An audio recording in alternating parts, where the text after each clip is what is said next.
Hello folks, Richard Moore. I'm doing a couple of stories today on some individuals in their final resting place in Amory, Mississippi.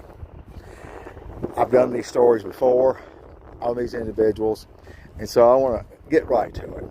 I want to see if we can get this around where you can see, everybody can see what this is the final resting place of Bryan Anthony Edwards. Now, Bryan was riding his bicycle a little over a month ago, 45 years old. He was riding his bicycle in Columbus, Mississippi. He was on the shoulder, and it's a clear, straight shoulder with a emergency pullover area on the side, so there's plenty of room. In broad daylight, he's going southbound, and he's hit from behind by a pickup truck going southbound as well. Bryan didn't see it coming. He just didn't see it coming. And so we're a little better than a month since Bryan's passing, and you know, for those that don't know him, that doesn't surprise me. These people in Amory, Mississippi, where Bryan went to school, for the better part, he was a nobody. He was a nobody. I'm not saying he was a nobody. He absolutely was somebody. And making his mark on this earth for 25 years, I refuse to let Bryan's memory fade away as a nobody. What I do know is that he was involved with a prominent family in Columbus, Mississippi. William McBride, cash and carry, a pillar of the community.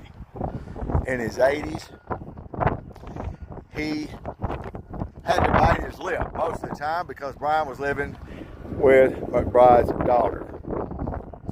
And this is an eternal love affair between the two, and they're inseparable. Even at times when Bryan was told he couldn't stay there, he was put out on the street with nowhere to go, no money to get a hotel room, any of those things. Claire, McBride, she would stay on the street with him. It didn't matter. So she was devoted him to a fault. One of the things about Bryan is that as he became more and more engulfed, not only in this relationship, but in this culture of community-oriented policing, he sent me some.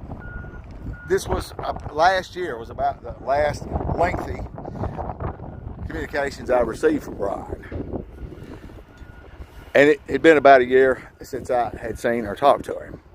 The reason being is Bryan and others are being used as the frontline crash dummies, the expendables, the disposables for community-oriented policing. In other words, they're set out to do the bidding for the devil himself. Now, this coming from Bryan trying to explain to me in no uncertain terms that he was not able to articulate the level of evil that these individuals operate. The fact that Bryan would talk, he would tell it. As it became apparent that Bryan had a friend that would also do the same thing as far as exploiting and exposing the exploiters.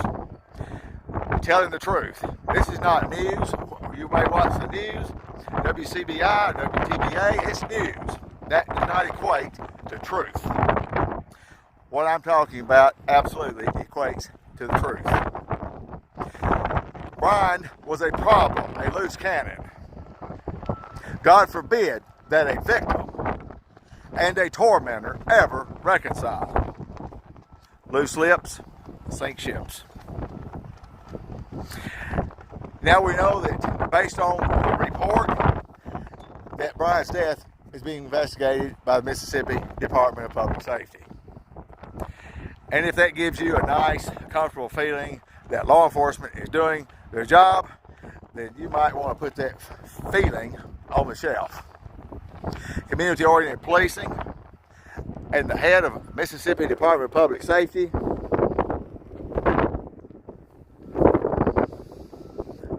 co-sign, rubber stamp, facilitate crimes against humanity.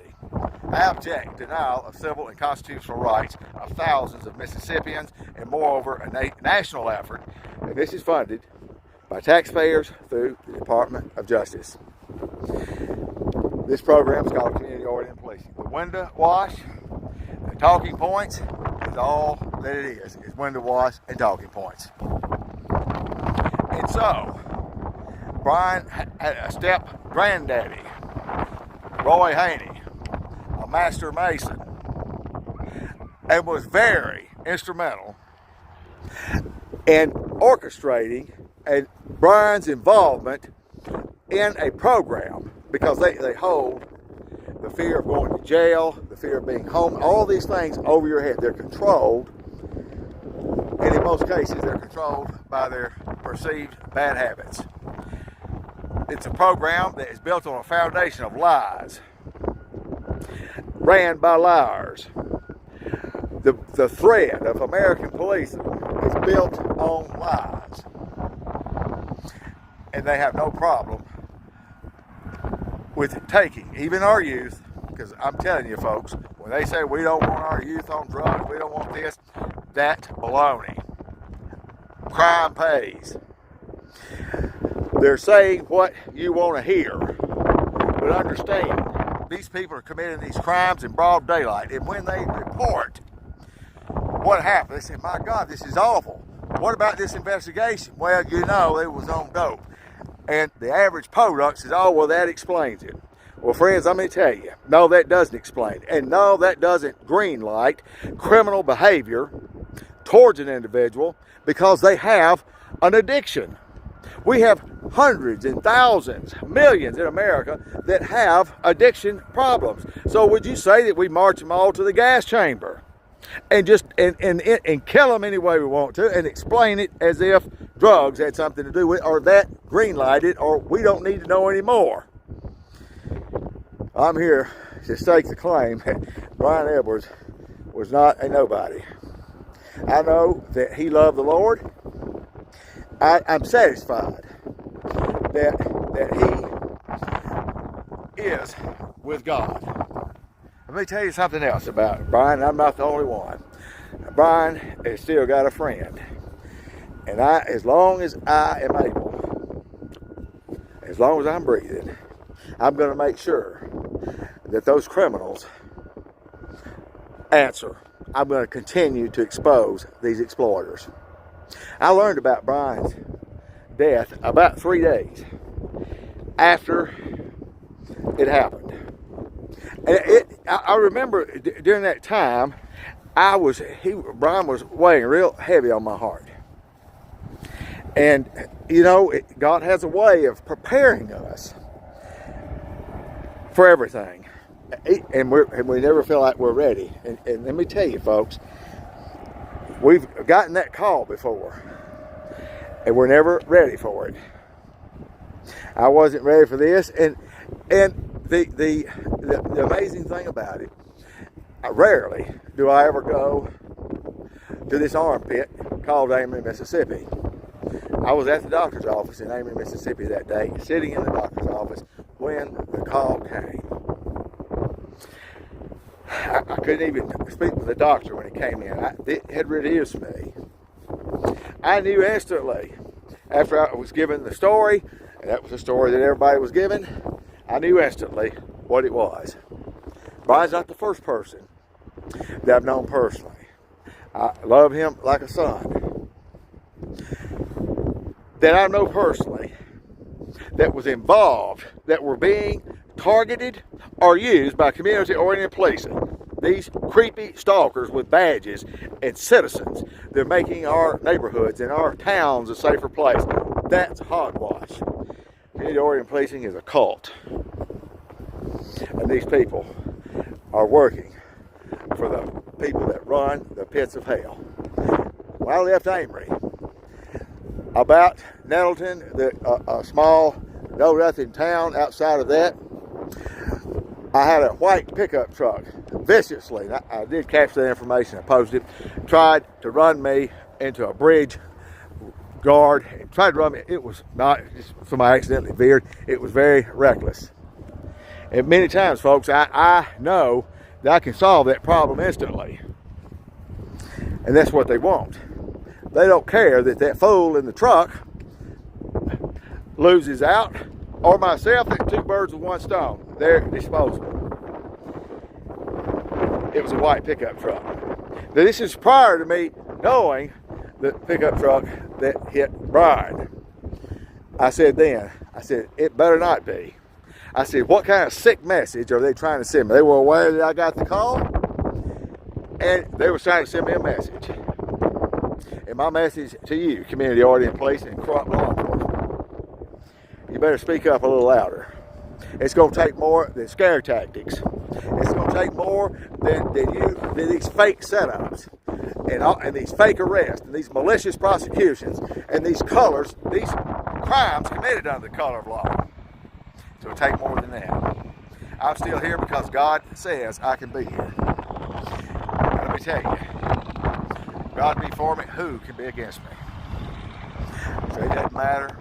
Monroe County, it doesn't matter. The Ronnie Boozers and all these know-nothing liars in public office and these officials in a position of trust. So when you have a problem, who do you call? Let me tell you, friends, you're calling, and this is the fox guarding the henhouse.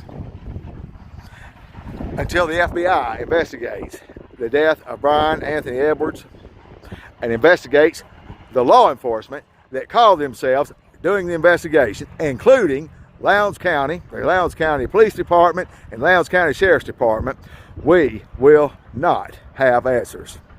So the pillars of the community, as they continue in drug trafficking, sex trafficking, child trafficking, human trafficking, and they have businesses like cash and carry, and someone drifts into their net that might be a liability down the road. This, my friend, is the end game. That is the end game right there.